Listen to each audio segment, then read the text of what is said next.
Hi, Dr. Zelfand here with another Nutrition in Focus video for you, courtesy of Allergy Research Group. Today we are going to be talking about T helper cells, which are a kind of white blood cell that help our bodies fight off infections. So let's get started. T cells, also known as T lymphocytes, are a type of white blood cell, as I just mentioned, made by the body, and they serve a very important function in immunity and in keeping us healthy. So when our bodies first make T cells, the T cells start out as naive. They don't entirely know what it is they're going to be fighting. And depending on the types of signals that they receive, depending on the types of things our bodies are exposed to, a T cell then turns into a different subtype, and that subtype then mounts the kind of immune response that the situation calls for. So looking at that in greater detail, we start out with these immature T cells or naive T cell types. And then based on our exposures, the T cells become different kinds of cells. So if a T cell is exposed to intracellular organisms like bacteria or viruses, a T cell will differentiate and become a T helper 1 cell, or a Th1 cell as it's called for short.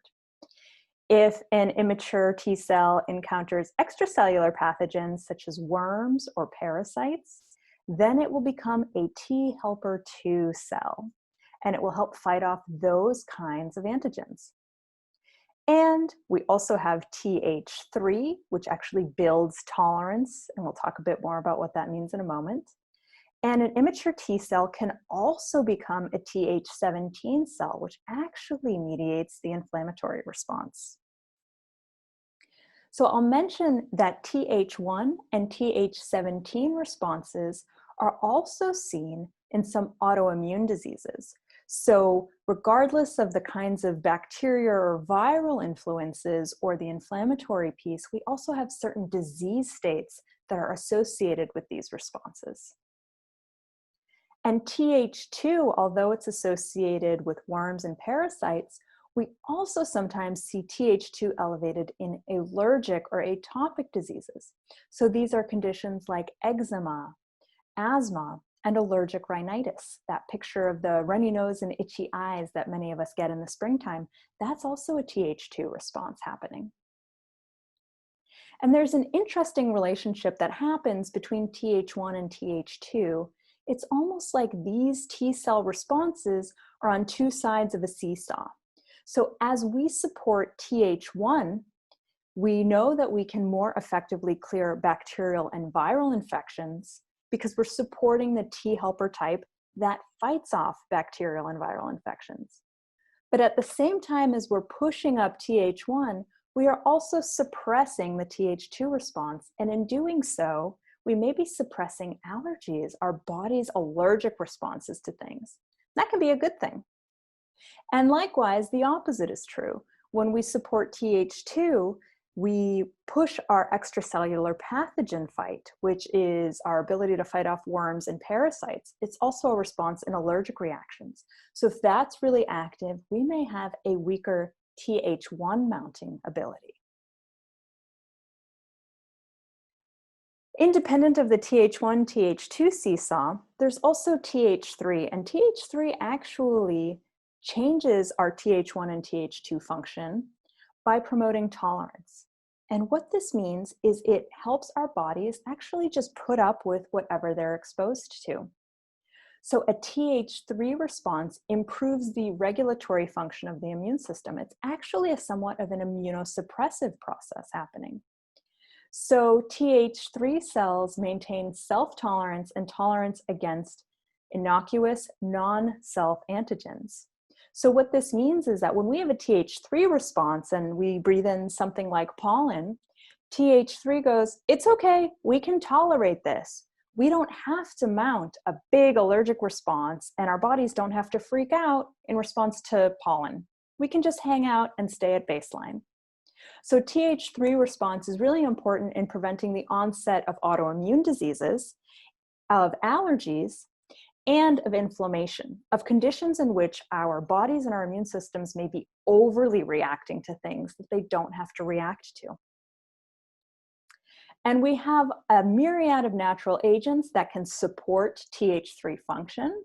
Some that have been well studied include probiotics, include breast milk. This is why breastfed babies often have better outcomes later in life. We know that breastfed babies are less likely to have autoimmune diseases and allergic conditions later in childhood. Fish oil and other essential fatty acids can also promote Th3 response, vitamin D3, and even some lifestyle practices like meditation and other mindfulness practices.